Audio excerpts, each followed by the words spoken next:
Shalom saudaraku semuanya.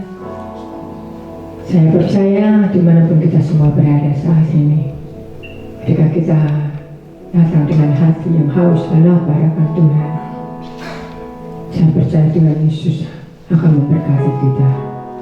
Mari saudaraku, karena saat ini adalah saat yang luar biasa. Walaupun kita tidak bisa berkumpul dalam satu ruangan, tapi kita mau tetap bersyukur karena Tuhan Yesus masih memberikan kita waktu ini, di mana kita boleh bersama-sama memuji dan menyembah Tuhan. Biar kita mau pakai waktu ini, kesempatan ini dengan sungguh-sungguh untuk memuliakan nama Tuhan. Masyarakat sebelumnya kita mau persiapkan hati kita dan kita mau berdoa terlebih dahulu.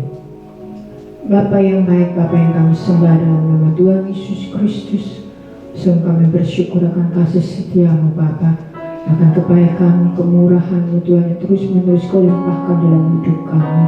Kami bersyukur Bapa atas apa yang Tuhan sudah berbuat dalam hidup kami Bapa. Terima kasih Bapa. Dan kami Tuhan saat ini Tuhan, kami akan kembali Tuhan bersama-sama Tuhan, bersehati sepikir karena kami mau memuji dan memuliakan nama-Mu. Kami mau beribadah bersama-sama Tuhan. Walaupun mungkin saat ini Tuhan kami terpencar dimanapun kami berada, baik yang di rumah, baik yang ada di tempat ini, baik yang ada di dalam perjalanan. Kami tahu Tuhan Kau hadir Tuhan dimanapun kami berada. Ketika kami sungguh-sungguh memuji dan memuliakan nama-Mu, kami percaya Tuhan hadirat menyata di tengah-tengah kami.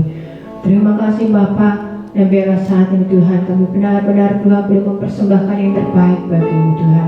Karena kami tahu Tuhan Kau adalah Allah kami yang hidup, Kau adalah Raja di atas segala Raja. Engkau yang layak menerima pujian, sembah dan hormat kami. Terima kasih Allahku, terima kasih Bapa yang baik.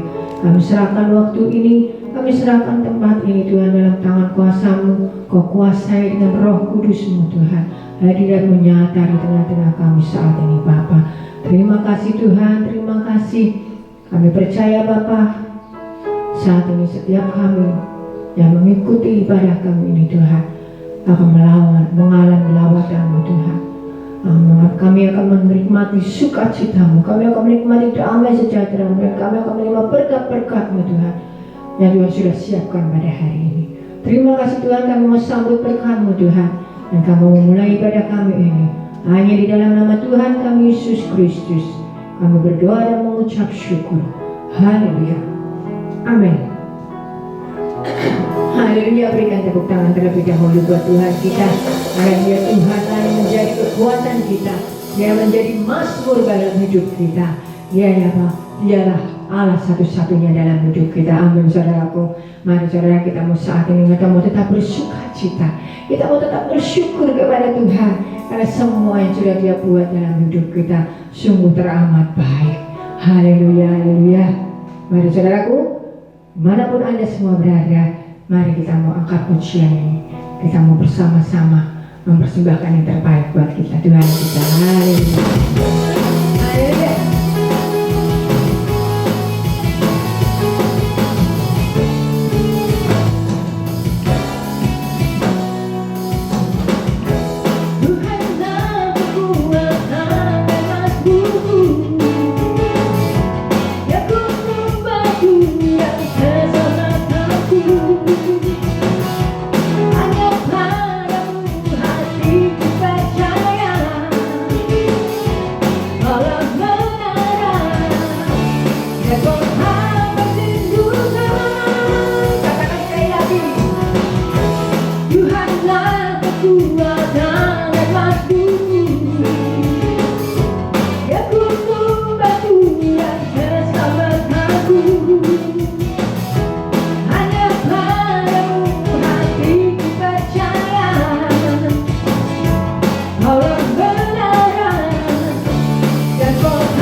kasih setia yang tidak pernah pergi jauh dari kehidupan kita.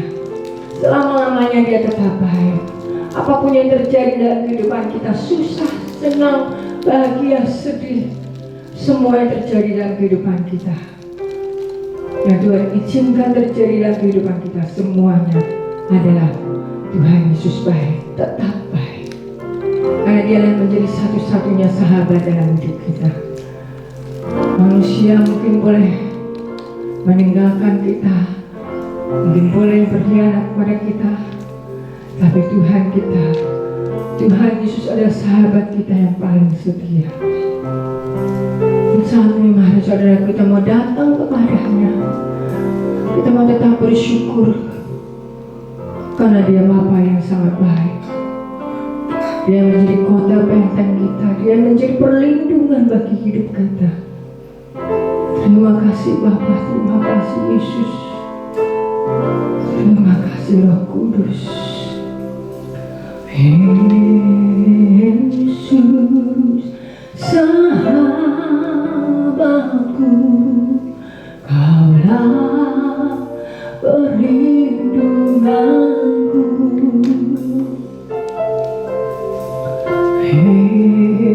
Yesus, Kau Rajaku, kota benteng hidupku.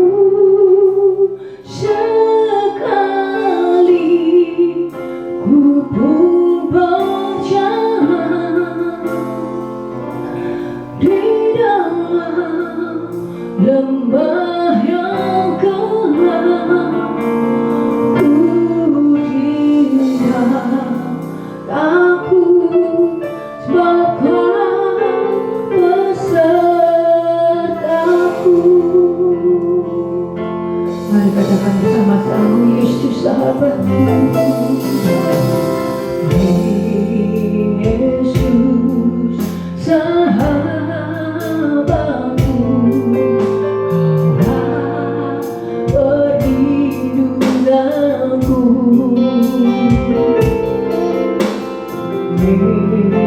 Yesus, Kau Rajaku, kota benteng hidupku. Sekali ku pun percaya di dalam lembah yang gelap, ku tidak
Ku bersyukur padamu Tuhan, mengasihi setiamu di dalam hidupku. Anugerahmu besar bagiku, di setiap langkahku ku memuji.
Satu-satunya sahabat dalam hidup kami. Kami memerlukanmu Tuhan. Kami membutuhkanmu Tuhan, selalu memegang tangan kami, untuk selalu menuntun langkah kami. Karena kami tahu Tuhan, kami tidak bisa berbuat apa-apa tanpamu Tuhan. Kami tidak bisa Tuhan berbuat apapun di luar Engkau Tuhan. Mari Bapa pimpin hidup kami Tuhan. Bahwa kami selalu Tuhan dalam perkeratan tangan-Mu Tuhan. Kami tidak mau berjalan sendiri Tuhan, tanpa Engkau di sisi kami. Kami perlukan Tuhan.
Berjalan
berjalanlah bersama kami. Kami tidak mampu ketika Roh Kudus tidak memimpin kami. Biarlah tiang awan dan tiang api menuntun kami kemanapun kami pergi, membawa kemuliaan, membawa hadirat-Mu di dalam hidup kami. Bapa, hamba-Mu tidak mampu, tapi biarlah Roh Kudus yang bekerja dengan luar biasa. Nyatakan apa yang Engkau mau. Nyatakan kepada pribadi lepas pribadi apa yang ingin Bapa nyatakan. Lembutkan setiap hati kami menjadi tanah yang subur, sehingga ketika firman diberitakan, itu bertumbuh dan berbuah. Berikan kami kesehatan rohani, sehingga kami dimampukan ketika kami harus menghadapi setiap pengenapan firman Tuhan di akhir zaman ini, Bapa. Kami percaya hanya bersama-Mu kami kuat, hanya bersama-Mu kami mengerti, dan kami berjalan dengan pelita firman-Mu, Tuhan. Terima kasih. Kami serahkan semua live streaming ini, acara ini ke dalam tangan-Mu ya Roh Kudus. Berkaryalah seperti apa yang Engkau kehendaki. Mari kita sama-sama katakan amin. Shalom jemaat yang dikasihi Tuhan. Berjumpa kembali bersama kami di live streaming GSJPD Purbalingga hari ini. Ya, kita akan belajar kembali firman Tuhan. Kita tahu sekarang ini tanda-tanda zaman sudah semakin jelas.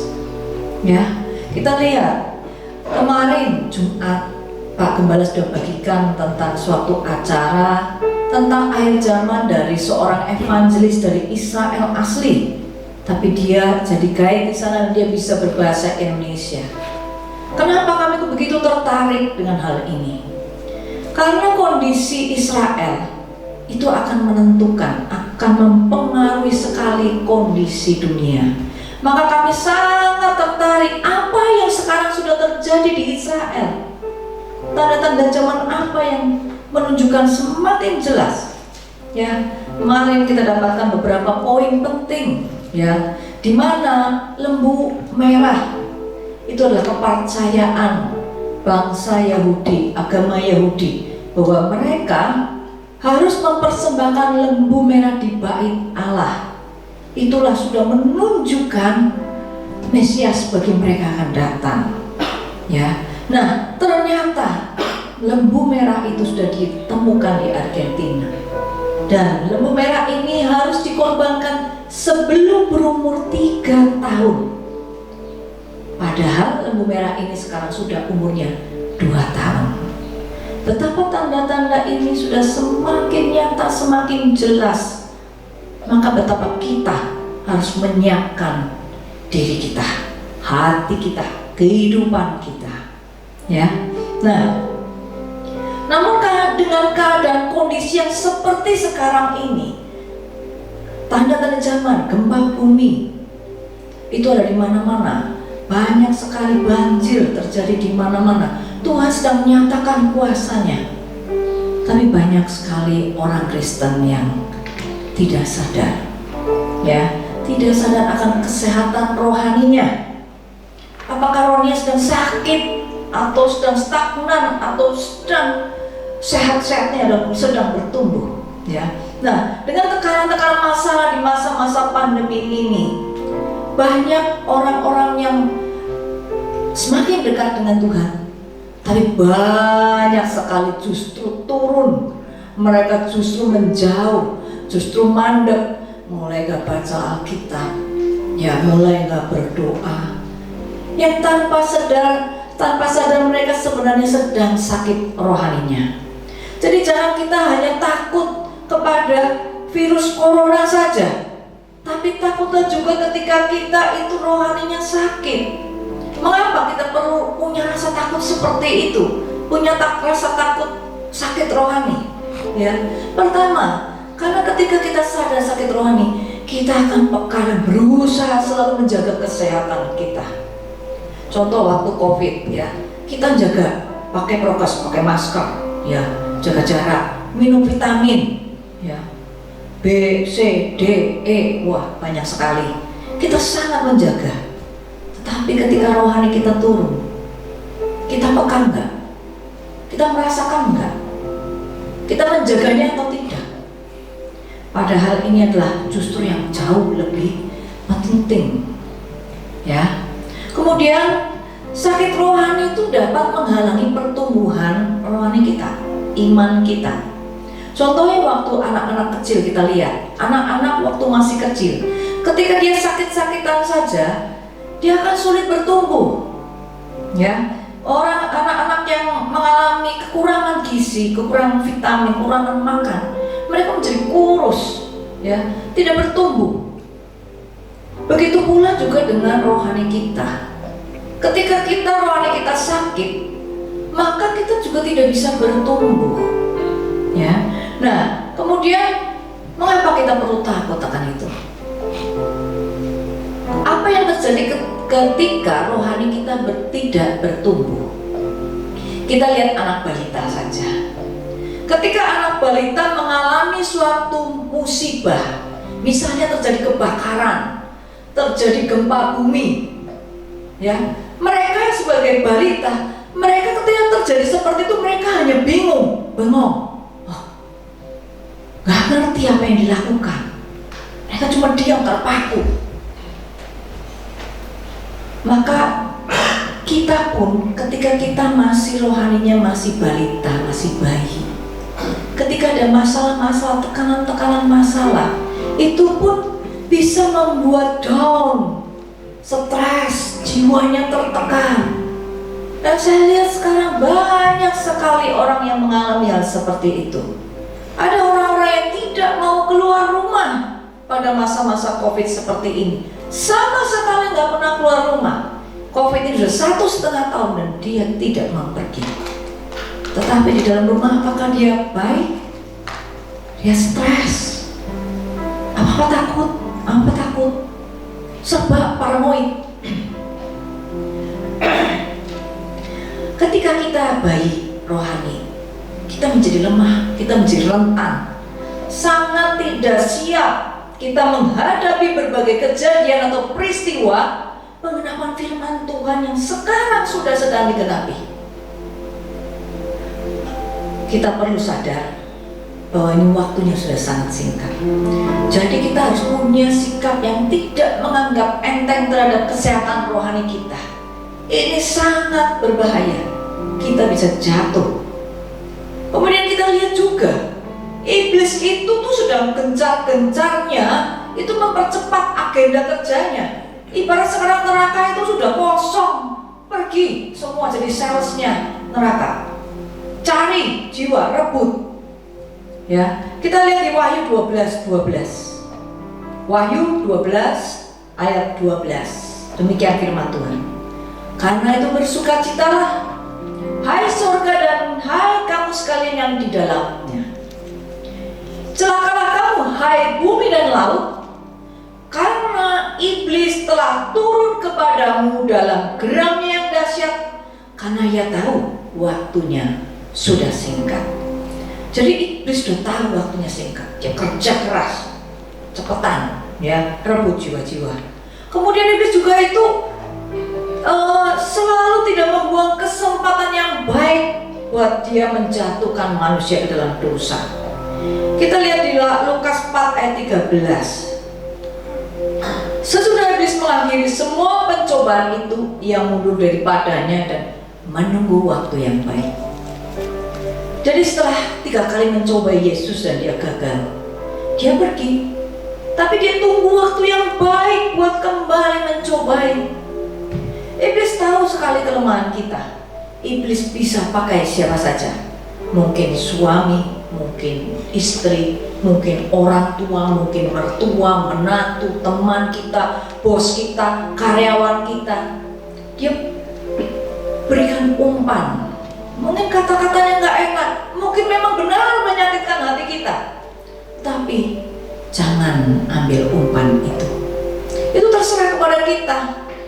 Jadi iblis selalu melihat kelemahan kita dan dia mencari waktu yang baik untuk membuat kita menjadi sakit rohani, menjadi kita marah, menjadi kita sedih, menjadi kita kecewa. Jadi kalau kita peka, ketika rohani kita sehat, kita tidak akan ambil umpan-umpan iblis yang membuat kita itu jatuh di dalam dosa. Ya. Kemudian iblis juga sekarang nggak tinggal diam, benar-benar. 1 Petrus 5 ayat 8 sampai 9. Sadarlah dan berjaga-jagalah.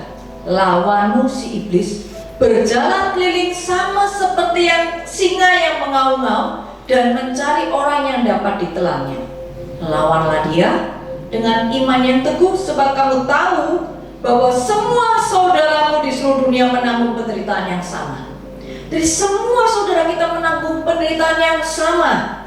Tapi kita lihat, kalau kita lihat ya di film National Geographic gitu ya, kita lihat kalau singa itu ya, singa tuh jalan, dia keliling. Nah, iblis itu diibaratkan sebagai singa yang seperti itu, dia keliling terus, dia nggak diem, keliling terus dia. Nah, ketika dia melihat suatu keluarga yang ibaratnya sedang ribut, atau mungkin ada seorang wanita atau suami atau istri yang hatinya lagi jengkel, lagi nggak karuan, maka dia akan menelannya. Ya, nah di sini kita sebenarnya nggak usah takut ya. Kenapa? Dikatakan di sini dia menelan. Loh, kok singa kok menelan, bukan menggigit? Artinya dia tuh sudah nggak punya gigi. Iblis itu sudah dikalahkan oleh Yesus di kayu salib. Jadi kalau dimakan oleh singa yang nggak ada gigi ini rasanya cuma geli-geli sebenarnya. Tapi tinggal kitanya manusia itu bisa nggak mengatasinya, ya? Nah, maksudnya bagaimana kok iblis itu berjalan keliling dan mencari orang yang telannya? Nah, manusia itu sering nggak sadar. Dia kadang-kadang terbawa di dalam prinsip-prinsip dunia, yaitu apa? Keserakahan, ketakutan, kemarahan, kesedihan, kepahitan. Dia terbawa. Kadang-kadang kita merasa kita oke-oke saja, kita baik-baik saja, dan kita datang sama Tuhan, aku baik-baik saja. Tetapi di dalam hati kadang-kadang ada yang bertunas ketika kita membiarkan diri kita mulai mengeluh dan mulai merasa pengen memiliki sesuatu yang sudah lebih dari jangkauan kita. Kadang-kadang itu bertunas dan kita nggak sadar, dan itu bertumbuh dalam hati kita, dan lama-kelamaan kita nggak bisa berdoa. Ya, nah di sini Tuhan sebenarnya mengajarkan, lawanlah dia dengan iman yang teguh. Iman yang teguh itu bicara dengan orang yang sehat rohaninya, yang imannya kuat. Ya, maka betapa penting kita lihat di sini bahwa kita itu benar-benar harus menjaga kesehatan rohani kita. Ya, nah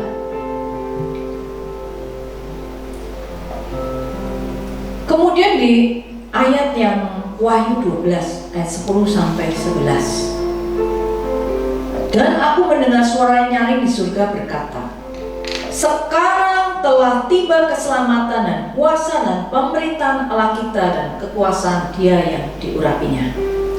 Karena telah dilemparkan ke bawah pendakwa saudara-saudara kita yang mendakwa mereka siang dan malam di hadapan Allah kita, dan mereka mengalahkan dia oleh darah anak domba dan oleh perkataan kesaksian mereka. Jadi iblis selalu mendakwa di hadapan tahta Allah. Kita lihat peristiwa Ayub.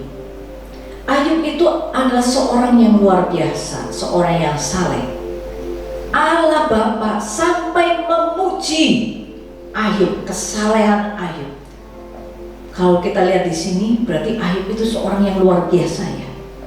seorang yang benar-benar cinta dan takut akan Tuhan sampai dapat pujian. Tetapi ketika terjadi pembicaraan antara Allah Bapa dengan iblis, di sini iblis mulai mendakwa. Dia mengatakan, oh, Ayub itu saleh, dia nurut sama kamu, sama Allah Bapa, tetapi coba kalau berkat-berkatnya itu diambil, kalau pagar-pagar perlindungannya Ayub itu dicabut semua oleh engkau, pasti dia ngutuki engkau. Itu dakwaan iblis, ya.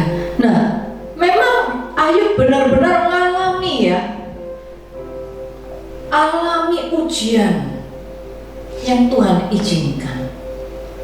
Memang Ayub sempat juga down, tetapi lihat akhirnya dia lulus ujian. Ayub diberkati 2 kali lipat. Kita lihat di sini betapa kita penting sekali menjaga kesehatan rohani kita, karena iblis selalu mendakwa kita di hadapan tahta Allah. Ketika iblis mendakwa kita, Allah Bapa itu terikat oleh firman-Nya. Dia tidak bisa mengingkari apa yang sudah dikatakannya sendiri. Maka ketika kita anak-anaknya tidak melakukan firman Tuhan, maka iblis akan sangat dengan leluasa mendakwa kita di hadapan Allah. Maka kita benar-benar harus menjaga kehidupan kita, terutama buat orang-orang yang mungkin sudah pernah bernasar kepada Tuhan. Penuhi nasar itu jangan sampai kita langgar, karena iblis itu juga memang bisa memberkati kita, bisa menyembuhkan penyakit, tetapi iblis juga bisa mendatangkan penyakit, ya. Maka cuma yang kita tahu dan yang kita bersyukur adalah iblis tidak bisa mendamaikan damai sejahtera. Iblis tidak bisa ciptakan damai sejahtera buat kita semua.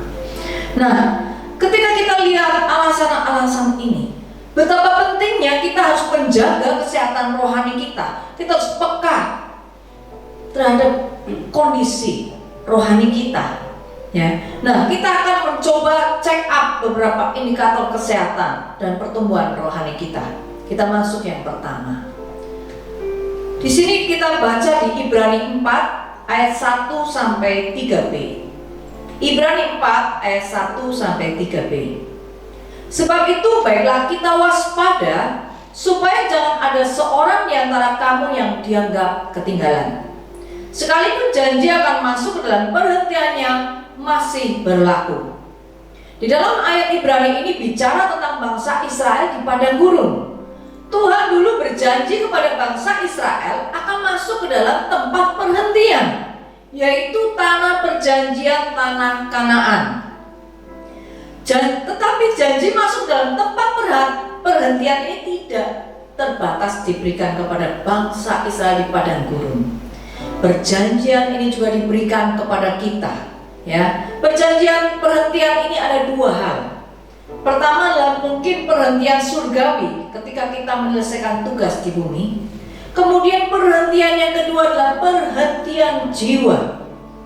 Dalam bahasa Inggris, perhentian ini dikatakan sebagai rest atau istirahat. Jadi bagaimana istirahat kita? Kalau dalam secara tubuh badani, ya, kalau kita tidak bisa tidur, bolak-balik tidak bisa tidur, besok pagi kita bangun dengan kondisi badan yang rasanya tidak enak, gak seger, ya. Kita rasanya kadang-kadang loyo, lemes. Begitu juga dengan rohani kita. Ketika kita tidak bisa masuk dalam perhentian yang dijanjikan Tuhan, yaitu rest, istirahat di dalam Tuhan, maka rohani kita pun akan tidak sehat, ya. Nah, di dalam ayat yang kedua, karena kepada kita diberitakan juga kabar kesukaan sama seperti kepada mereka, tetapi firman pemberitaan itu tidak berguna bagi mereka, karena tidak bertumbuh bersama-sama oleh iman dengan mereka yang mendengarnya. Jadi sebenarnya firman Tuhan itu diberikan kepada semua jemaat yang ada, Tetapi ada yang bertumbuh, ada yang tidak bertumbuh. Semuanya dapat mendapatkan kabar keselamatan. Namun ada yang percaya dan ada yang tidak percaya. Maka ketika orang-orang itu tidak percaya, tidak mempunyai iman, maka dia tidak akan masuk dalam perhentian ini. Nah, apakah ciri-cirinya seseorangnya itu sakit di sini? Dia seringnya suka mengeluh, melihat segala sesuatu dari sisi yang negatif, gak bersyukur, ya. Merasa dirinya itu, aduh, aku tuh paling menderita, aku tuh paling susah. Segala masalah yang dihadapinya itu sudah paling berat. Inilah tanda-tanda ketika kita tidak bisa masuk hadirat Tuhan, tidak bisa masuk dalam istirahat jiwa ini, ya.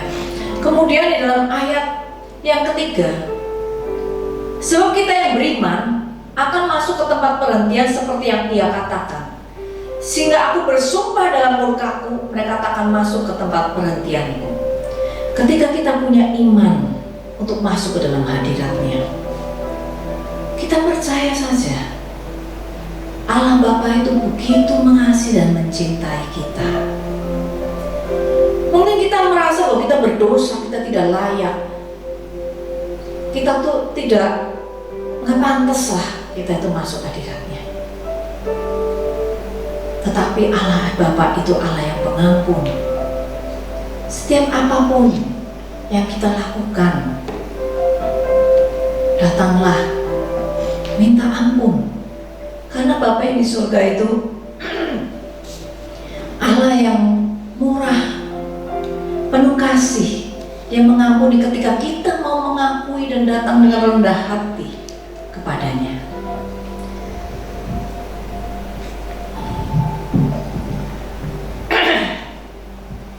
Nah,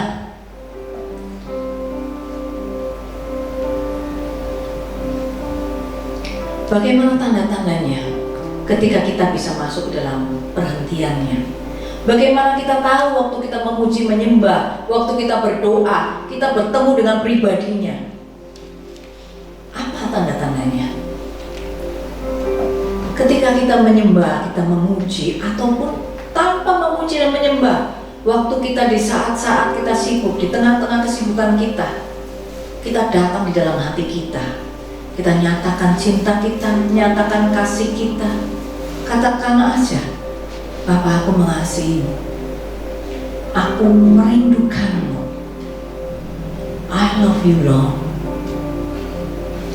Kita bisa merasakan aliran kasihnya, cintanya. Coba kita ingat waktu kita mungkin jemaat-jemaat yang dikasih Tuhan waktu pacaran, waktu ketemu dengan sang kekasih, atau orang-orang yang kita taksir, mungkin yang belum punya pasangan, yang kita ketemu dengan orang yang kita tuh, aku naksir dia.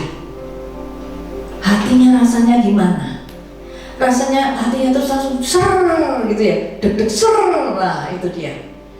Nah, ketika kita nyatakan cinta kita, kasih kita kepada Bapa, kita merasakan getaran-getaran di dalam hati kita. Kita masuk di dalam hadiratnya. Ya. Nah, ketika seseorang itu mempunyai istirahat yang baik, seperti yang tadi saya katakan, ketika badan kita, ketika kita bisa tidur dengan nyenyak, maka besoknya kita akan segar. Begitu juga dengan kita, rohani kita, ketika kita bisa masuk dalam perhentian, ya, kita pun akan segar. Tanda-tandanya apa? Itu Galatia 5 ayat 22-26, bahwa kita akan tetap punya buah-buah roh. Ketika kita dalam tekanan-tekanan yang besar, masalah apapun, kita tetap punya buah-buah roh. Kita tetap punya kasih, kita tetap punya sukacita, ya, kemurahan. Tetap di dalam tekanan masalah kita pun tetap punya kemurahan, kebaikan, kesetiaan, kelemah lembutan. Kita dapat menguasai diri kita. Itu orang-orang yang mengalami rest, mengalami istirahat jiwa. Dia akan tetap bisa menghasilkan buah roh. Ya. Nah,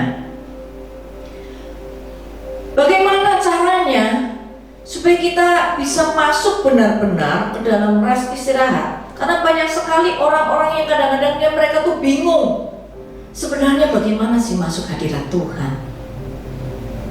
Tuhan itu sebenarnya bukan Allah yang sulit untuk ditemui. Dia justru sangat rindu dan Dia yang menantikan kita untuk kita datang kepada pribadinya. Kita lihat di Yeremia 29 ayat 13 sampai 14a. Yeremia 29 ayat 13 sampai 14a. Apabila kamu mencari aku, kamu akan menemukan aku. Apabila kamu menanyakan aku dengan segenap hati, aku akan memberikan menemukan aku. Demikianlah firman Tuhan. Jadi Allah Bapa itu bukan Allah yang sulit ditemui. Dia selalu hadir, ada di dalam kehidupan kita. Tetapi kita yang sering meninggalkan Dia. Ketika kita mau bertemu dengan Dia, datanglah dengan segenap hati. Pikiran, hati, perasaan kita, dan mulut kita sama. Kita fokus benar-benar berbicara dengan pribadinya. Kalau kita mengatakan aku mengasihimu, itu benar-benar pikiran, perasaan, mulut menyatakan. Segenap hati kita fokus sama Allah Bapa, kita akan menemukan Dia. Kalau Dia Allah yang sangat rindu ditemui, Dia rindu sekali kita datang. Ya, nah,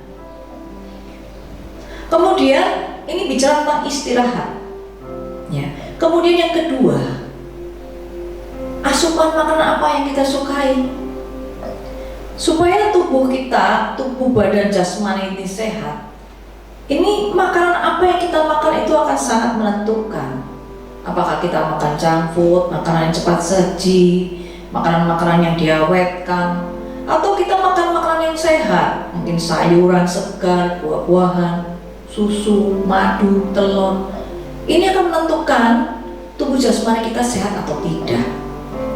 Begitu juga dengan rohani kita.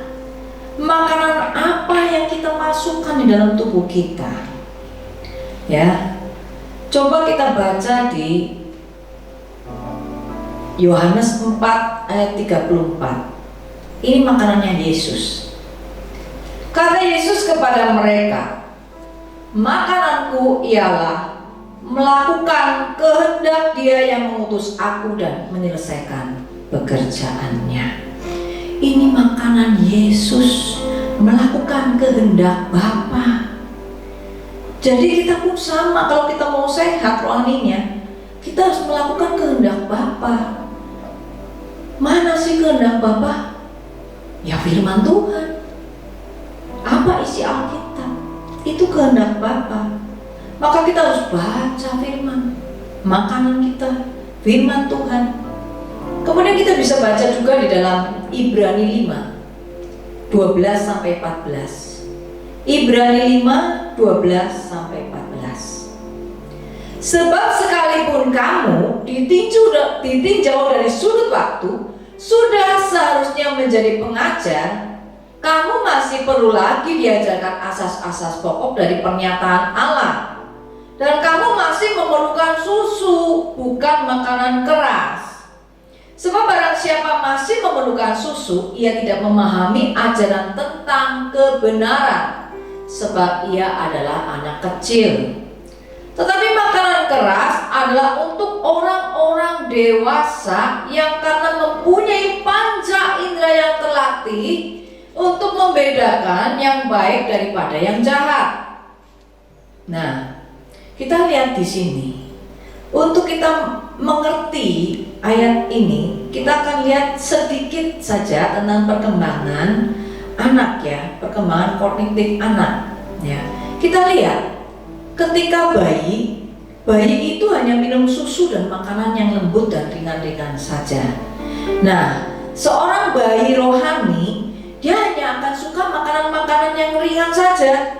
Jadi masih bicara asas-asas pokok dalam mengikuti Allah. Bicara tentang berkat-berkat, janji-janji Tuhan yang lembut-lembut, ya, yang masih enak di telinga kita, ya, ya, pemulihan, segala yang baik-baik yang kita dengar, kita pilih itu, ya.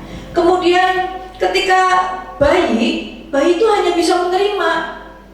Dia belum bisa memberi, dia hanya terima saja. Dia maunya dikasihi, pusatnya hanya kepada dirinya. Dia maunya semua orang memperhatikan dirinya. Itu seorang bayi, ya. Kemudian bertumbuhlah menjadi balita. Balita ketika masih bawah 5 tahun, dia untuk konsentrasi terhadap suatu hal dalam waktu yang lama dia belum bisa. Seorang balita dia akan cepat bosan. Jadi mainan ini cuma sebentar, tinggal udah dia ganti mainan lagi. Seorang balita tuh tidak bisa konsentrasi dalam suatu waktu yang lama. Nah, kalau seorang balita rohani, dia udah mulai penasaran. Ya kalau balita kan, kalau anak-anak itu sering bertanya, ini apa, buat apa, ini apa, ma, ini apa. Nah, ketika seorang balita dia mulai penasaran, dia mulai baca firman, tapi belum menjadi hal yang menjadi suatu hal yang penting buat dia. Dia merasa ya bukan hal yang penting. Dia lebih melihat bahwa ada yang lebih menarik, dunia itu lebih menarik, ya. Jadi dia akan lebih melihat kepada sistem dunia, cara-cara dunia bekerja daripada firman Tuhan. Cuma rasa penasaran udah mulai ada, rasa pengen tahu, rasa pengen ngerti ini apa sih Tuhan, mulai belajar. Kemudian umur 6 sampai 12 tahun, seorang anak tuh mulai punya rasa penasaran lebih besar. Dia mulai senang belajar. Kita lihat anak-anak SD itu sudah mulai belajar, sudah mulai sekolah, dia konsentrasi terhadap suatu hal mulai bisa lebih lama dibandingkan balita. Ya, anak-anak sekolah ya, dia bisa belajar sama bisa 2 jam, nanti istirahat 2 jam lagi, ya. Nah, inilah yang anak-anak tuh dia mungkin masih jatuh bangun, dia masih belajar firman, tapi masih memang belum dalam. Dia hanya baca, tetapi belum mendalaminya. Kemudian umur yang 12 sampai 18 tahun, anak sudah mulai remaja, mulai mengerti alasan-alasan mengapa papahnya melakukan ini, mengapa mamanya melakukan ini. Dia mulai ngerti alasan-alasannya. Dan di sini mulai nilai-nilai kebenaran itu mulai ditanamkan. Ya, nah, ketika remaja, seorang remaja rohani, dia mulai mengalami Tuhan. Dia mulai belajar praktek firman. Meskipun jatuh bangun, sistemnya masih sistem firman Tuhan, sistem surgawi, juga masih pakai sistem dunia, masih dipakai, masih campur-campur, ya. Belum mengerti benar, belum mengajar benar firman Tuhan. Mengapa dia sistem surgawi yang harus dia pakai untuk seluruh kehidupan dia belum mengerti. Tapi dia sudah mulai belajar, mulai praktek, ya, mulai lebih taat kepada firman. Nah, ketika seseorang dewasa, dia sudah bisa menerangkan, dia sudah bisa mengajar anak-anaknya, sudah tahu. Jadi seorang dewasa dia sudah mulai bisa mengarahkan anak-anaknya. Kamu nanti sekolah harus begini. Sudah bisa memberikan, ya. Nah, seorang yang dewasa rohani, dia sudah mempunyai hubungan yang dekat secara pribadi dengan Tuhan. Kemudian dia sudah tahu ini benar atau salah, apakah ini sesuai firman Tuhan atau tidak. Dia sudah tidak punya prasangka yang buruk kepada Bapa di surga. Ketika mengalami masalah, dia sudah bisa bersyukur dan memahami apa yang Tuhan mau dalam kehidupannya. Cara pandangnya terhadap masalah sudah berbeda sekali. Karena apa? Cara pandangnya dengan cara pandang Allah, cara pandang sistem surgawi, bukan cara pandang dunia lagi, ya. Dan dia sudah bisa mulai mengajarkan, memuridkan, mendidik, mengarahkan orang-orang yang dipercayakan kepadanya, ya. Hatinya sudah teguh, tidak diombang-ambingkan oleh pengajaran-pengajaran yang sesat. Karena dia mengenal pribadi Bapa di surga. Ya. Nah, kemudian apa prinsip-prinsip hidup yang dipakai oleh seseorang itu akan menunjukkan dia bayi, balita, remaja, dewasa. Ketika prinsip hidup yang dia pakai itu prinsip hidup yang seperti apa? Contoh-contohnya ya. Nah, banyak sekali motivator-motivator itu tuh sering ngajarin kita untuk kita percaya diri. Dia suruh katakan di depan kaca, aku pasti bisa, aku pasti bisa. Itu suruh dikatakan berulang-ulang. Sebenarnya ini kata-kata yang positif, tetapi tanpa sadar kita sedang menanamkan diri kita. Kita berpusat pada kemampuan diri kita sendiri. Ini sistem dunia, prinsip-prinsip dunia. Kalau prinsip surgawi itu pusatnya bukan aku, pusatnya adalah Yesus Kristus Tuhan. Ya, kita hanya pemainnya. Jadi Christ Center. Jadi kita boleh mengatakan di depan kaca begitu, tapi tambahin, bersama Yesus aku bisa, bersama Yesus pasti aku mampu. Ini prinsip surgawi. Lihat perbedaannya. Ya. Kemudian prinsip-prinsip dunia yang sekarang, saya lihat banyak perkembangan sekarang. Pasangan-pasangan hidup dalam kehidupan sekarang banyak sekali wanita-wanita yang tidak mau tunduk kepada suaminya. Kenapa? Emansipasi wanita. Nggak salah sih emansipasi wanita, tapi kita kembali waktu zaman dahulu. R.A. Kartini kenapa memperjuangkan emansipasi wanita?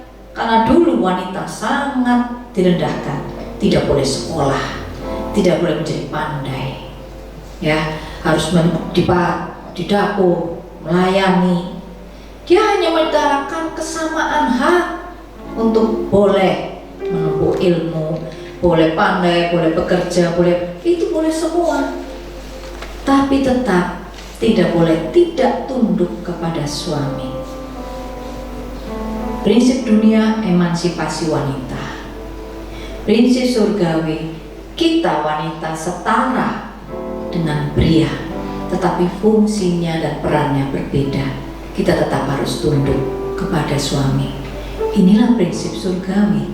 Ini contoh-contoh bahwa bagaimana makanan yang masuk dalam kehidupan kita, doktrin-doktrin, prinsip-prinsip hidup dunia yang kita pakai, atau prinsip-prinsip surgawi firman Tuhan yang kita pakai dalam kehidupan kita. Jangan sampai kita makan makanan prinsip-prinsip yang tidak sesuai dengan kebenaran firman Tuhan. Ya, ini makanan yang menyehatkan rohani kita.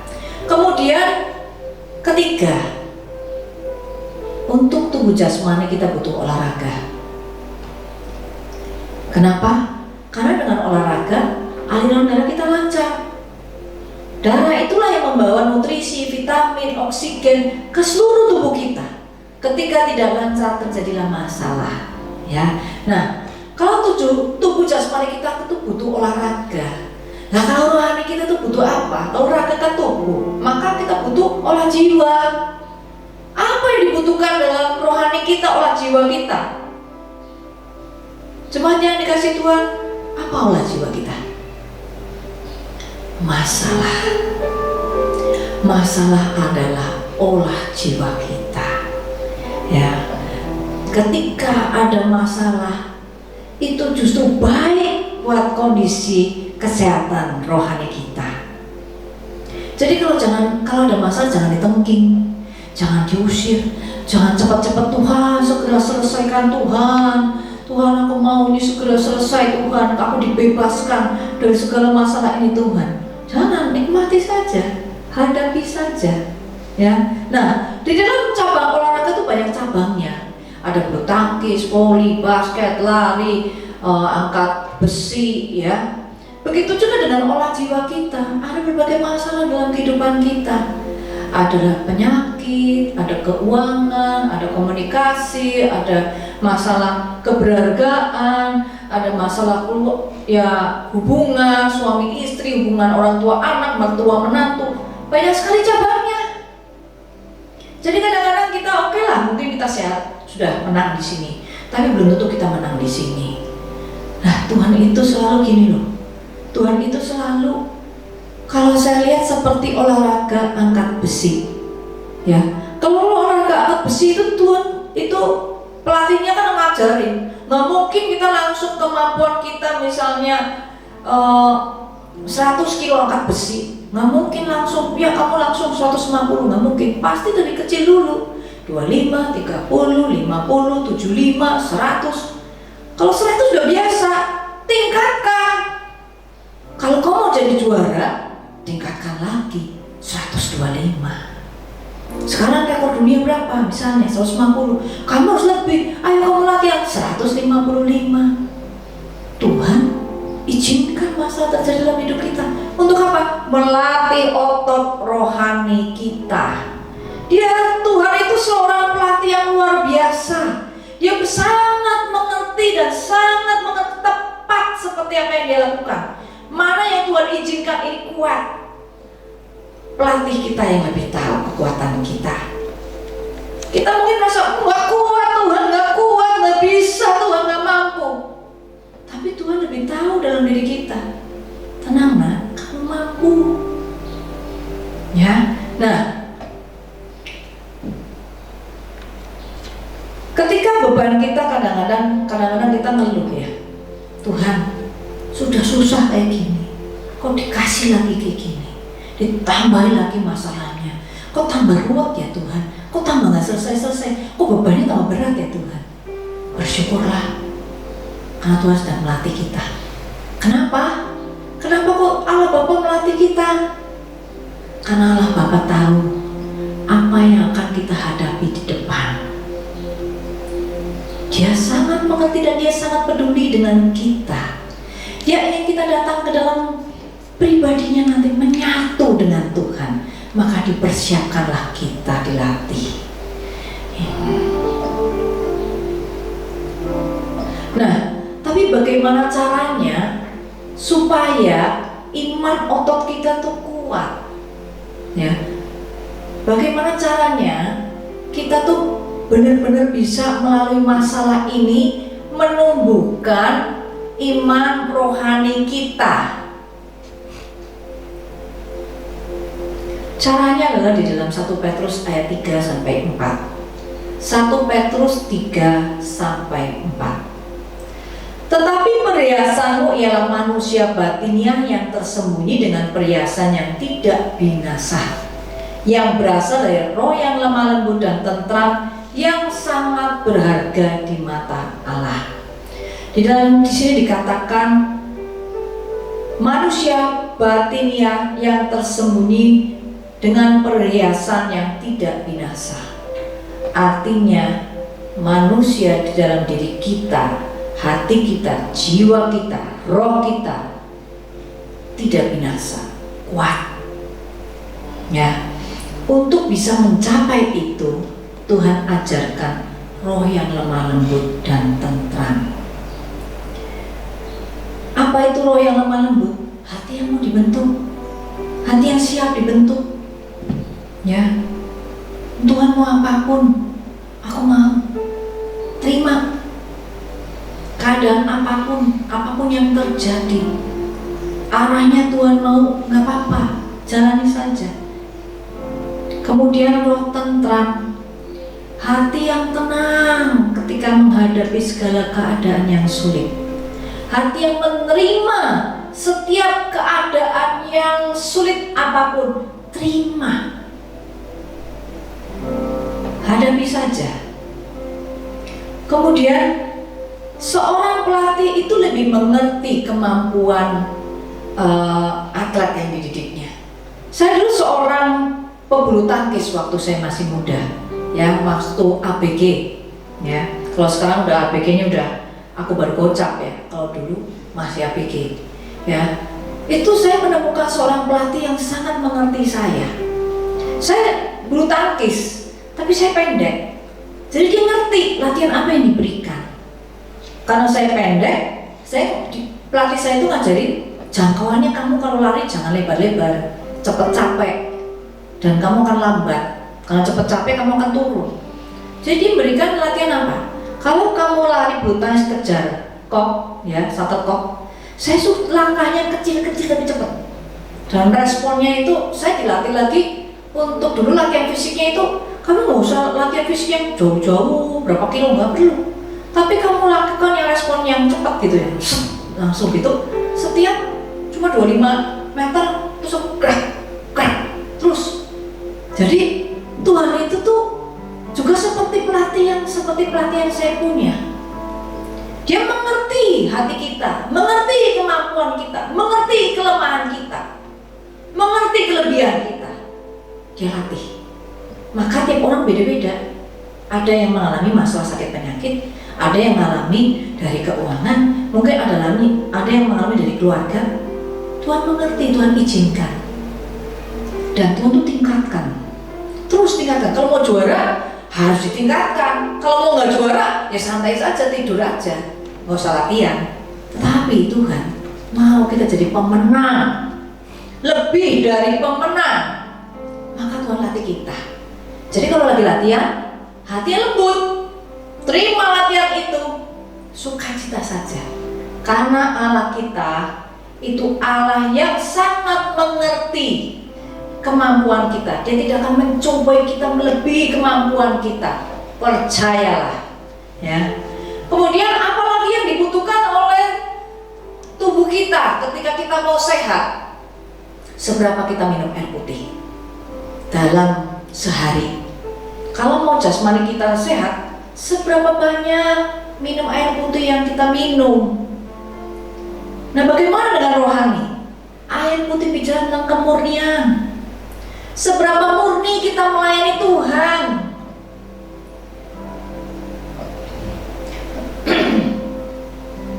Kita hidup itu oleh kasih karunia Tuhan saja. Apa yang dibuat oleh manusia, semuanya pemberian dari Tuhan. Mau apa? Talenta, karunia, kehebatan kita, bisa bernubuat, melakukan mujizat. Semuanya itu dari Tuhan kok, bukan dari kita kok. Semuanya diberi gratis oleh Tuhan. Maka ketika kita diberi gratis oleh Tuhan, kita berikan gratis buat sesama kita. Murni. Dalam praktek-prakteknya misalnya begini, seorang suami mengasihi istrinya tidak murni, melayani istrinya tapi tidak murni, ya, sudah melayani terus dia merasa aku sudah melayani, ya, udah tak bikin minuman, tak siapin, pokoknya segala sesuatu udah aku lakukan, tapi kok istriku kok nggak perhatian ya sama aku ya, kok nggak menghargai ya, nggak pernah muji, kok omongannya gitu, dan berbagai hal. Itu nggak tulus, itu nggak murni kita melayani dia. Begitu juga dengan seorang istri, sama. Ketika melayani suaminya terus Tuhan, suamiku kok nggak kayak gini ya, kok dia mau nggak bisa mendapatkan uang yang lebih banyak lagi ya.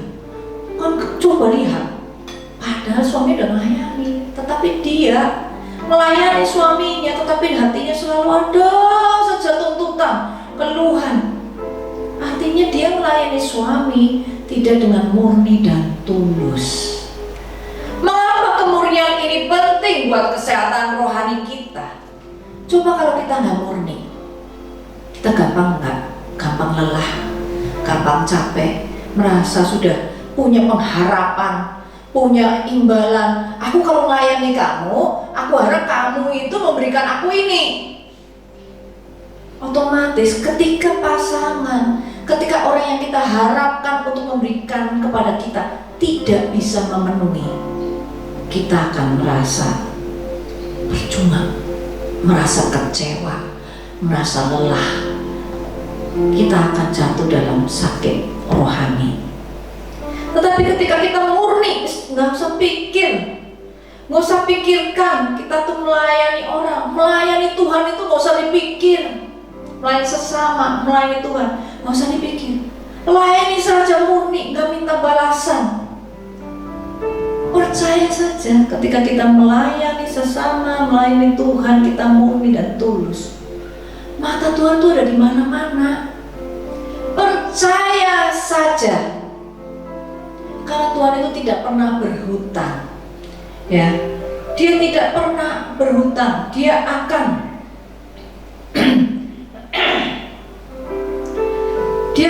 membalasnya, membayarnya tepat pada waktunya, dengan caranya. Apa yang tidak pernah dilihat oleh mata, tidak pernah didengar oleh telinga, apa yang tidak pernah timbul dalam hati manusia, semuanya itu akan disediakan Allah untuk mereka yang mengasihi Dia. Jadi tulus saja, murni saja. Seberapa besar kemurnian kita dalam melayani Tuhan, dalam melayani sesama, itu seberapa besar akan membuat kita sehat secara rohani. Kemudian kita lihat dalam Galatia 6:7b, apa yang ditabur orang, itu juga yang dituainya. Apa yang kita tabur? Kita banyak menolong orang, kita banyak berbagi dengan orang, kita akan tuai kok, pasti. Bisa juga belum tentu kita yang tuai, tapi anak-anak keturunan kita akan tuai. Maka betapa kemurnian itu sangat penting. Di akhir zaman ini nanti banyak sekali orang-orang di dunia, orang nggak usah di dunia, orang-orang Kristen pun akan banyak yang egois, kehilangan kasih, durhaka. Seperti di 2 Timotius 3 itu sudah dinyatakan, nanti itu akan terjadi lebih lagi. Kalau kita nggak murni, kita nggak tulus, kita pasti jatuh. Ya, inilah beberapa cek rohani, kesehatan rohani kita yang saya bisa bagikan. Memang ada beberapa yang lebih lagi, tetapi yang penting 4 nih dulu. Ya, apakah kita itu mengalami istirahat, bisa masuk kualitas hubungan pribadi kita dengan Tuhan? Bagaimana kualitasnya? Ini akan menentukan kesehatan rohani kita. Kemudian makanan apa? Prinsip-prinsip apa dalam kehidupan kita yang kita ambil masuk ke dalam jiwa kita, dalam pikiran kita? Ini akan menentukan kesehatan rohani kita. Apakah kita sudah melakukan kehendaknya seperti makanan Yesus, melakukan dan menyelesaikan pekerjaan Allah? Ya. Kemudian ketiga, bagaimana kita, respon kita dalam menghadapi masalah yang kita hadapi? Apakah bagaimana sikap hati kita? Sampai seberapa kadar roh lemah lembut dan roh tentram ada dalam diri kita, sehingga kita dapat tetap sehat rohaninya. Kemudian seberapa banyak kita melayani, bicara tentang kemurnian, seberapa murni kita melayani Tuhan dan sesama, itu pun akan menentukan kesehatan rohani kita. Ya, kita akan tunduk kepala, kita akan berdoa. Bapa, di dalam nama Yesus kami mengucap syukur dan terima kasih Bapa. Kami percaya firman ini sudah ditaburkan, dan kami percaya kami sudah menerimanya, dan kami percaya pula bahwa ini akan bertumbuh besar, berbuah lebat, memuliakan nama Tuhan, menyenangkan hatimu, berkenan di hadapanmu Bapa. Bapa, kami mau sehat rohani kami Tuhan. Kami mau rutin mengecek kesehatan rohani kami, supaya ketika kami menghadapi pengenapan firman Tuhan di akhir zaman ini, kami tetap teguh kuat meskipun keadaan apapun yang terjadi. Kami tetap mengasihimu, kami tetap mencintaimu, kami tetap mengutamakan Engkau dalam setiap segi kehidupan kami Bapa. Mampukan kami Bapa, bersihkan kami terus, sehingga aliran darah kami lancar, aliran-aliran roh kami Tuhan, lancar bersekutu dengan Engkau, beristirahat di dalam perhentian yang sudah Engkau sediakan Tuhan. Kami memegang prinsip-prinsip kebenaran firman Tuhan sebagai yang utama dalam kehidupan kami. Dan sikap hati kami ketika kami menghadapi masalah, kami mempunyai hati yang lembut untuk dibentuk oleh Engkau. Kami mempunyai roh tentram dalam menghadapi masalah. Kami terima setiap keadaan yang Engkau izinkan terjadi dalam kehidupan kami Tuhan. Dan kami dimampukan untuk kami murni Tuhan, melayani Engkau dan melayani sesama kami, tanpa kami mengharapkan balasan atau imbalan Tuhan. Terima kasih Roh Kudus. Biarlah kami tetap mengasihi dan mencintai Engkau dalam setiap keadaan apapun yang terjadi dalam kehidupan kami. Terima kasih Bapa. Hanya dalam nama-Mu kami mengucap syukur dan berdoa. Kita akan nyanyikan sebuah lagu, ya, apapun yang terjadi dalam hidupku.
mengkoreksi diri kita, bagaimana rohani kita pada saat ini.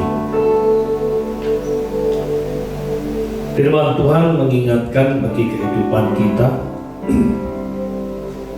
bagi barang siapa yang mengasihi Dia, maka kita harus melakukan segala apa yang diperintahkannya. Pada saat pagi ini, kita sudah mendengar firman Tuhan, di mana kita harus mengkoreksi diri kita, mengecek dalam hidup kita, rohani kita di hari-hari ini. Sebab kita tahu bahwa kita sangat membutuhkan Tuhan. Tanpa Tuhan kita tidak akan mungkin akan bisa melakukan sesuatu. Terlebih ketika kita menghadapi tantangan masalah yang mungkin bertubi-tubi. Kita sangat butuhkan Tuhan, makanya kita perlu untuk mencintai Tuhan. Ketika kita mencintai Tuhan, maka kita harus melakukan segala apa yang diperintahkan Tuhan. Firman Tuhan dan mengingatkan kita kembali di dalam kehidupan kita, lakukan dengan benar, maka saya yakin percaya Tuhan akan bekerja lebih lagi, membawa kehidupan kita menjadi kehidupan yang layak dan berkenan di hati Tuhan. Kita akan mencintai Tuhan lebih lagi di hari-hari ini.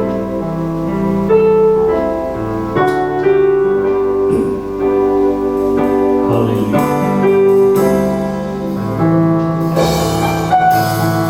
Yesus, aku cinta kepadamu. Yesus, aku cinta kepadamu.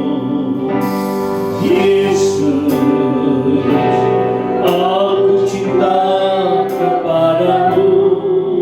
Yesus, aku cinta Kau. Yesus, aku cinta Kau. Yesus, ya Tuhan, aku cinta kepadamu. Yesus, aku cinta kepadamu. Yesus, aku cinta kepadamu. Yesusku, aku cinta Kau. Dengan segenap hatiku, dengan segenap jiwaku, hanya Engkau yang patut disembah. Yesus, tak terkasih. Oh Yesus, sungguh ku cinta Kau. Angkat tangan kita, jangan segenap Tuhan, dengan segenap jiwaku, hanya Engkau yang patut disembah. Yesus, tak terkasih. Oh, sungguh ku cinta Kau. Yesus, sungguh ku cinta Kau.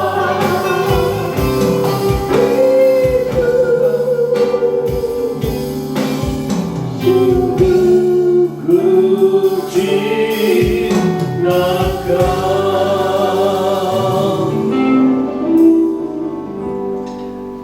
Kami akan menyatukan hati kami untuk berdoa di mana Tuhan tempatkan setiap kami. Biarkan kami terus berakar, bertumbuh, dan menghasilkan buah apa yang Tuhan inginkan dalam hidup kami terjadi atas kami. Kami menyatukan untuk doa untuk negara dan bangsa ini. Kami merindukan Tuhan, lawatan Allah terjadi. Berikan kekuatan, kemampuan bagi pemerintahan yang ada untuk mengatasi dalam setiap virus apapun yang akan terjadi dan sudah terjadi. Hikmat-Mu Tuhan untuk menuntun kami yang kami sangat merindukan, sehingga semua dapat kami lewati di dalam Tuhan Yesus Kristus. Kota demi kota dilawat Tuhan, bangsa-bangsa dilawat Tuhan, sehingga inilah waktunya bagi setiap kami tidak ada satupun dari antara kami ciptaan-Mu itu binasa. Kami berdoa sehingga setiap lutut bertelut, setiap lidah mengaku bahwa Yesus Kristus itu Tuhan dan Juru Selamat secara pribadi, maka keselamatan itu dinyatakan ya Tuhan. Berkati kota di mana kami tinggal, sehingga menjadikan kami diberkati untuk jadi berkat. Nama Tuhan dimuliakan.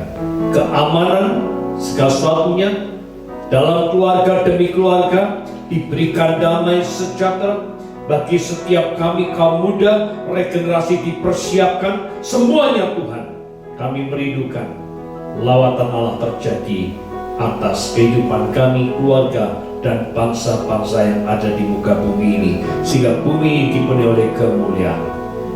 Biarkan saat ini arahkan hatimu dan terimalah berkat yang datang daripada Tuhan. Ketika engkau meletakkan nama Yesus Kristus atas hidupmu, atas keluargamu, atas apapun yang kau lakukan, maka Tuhan akan memberkati engkau.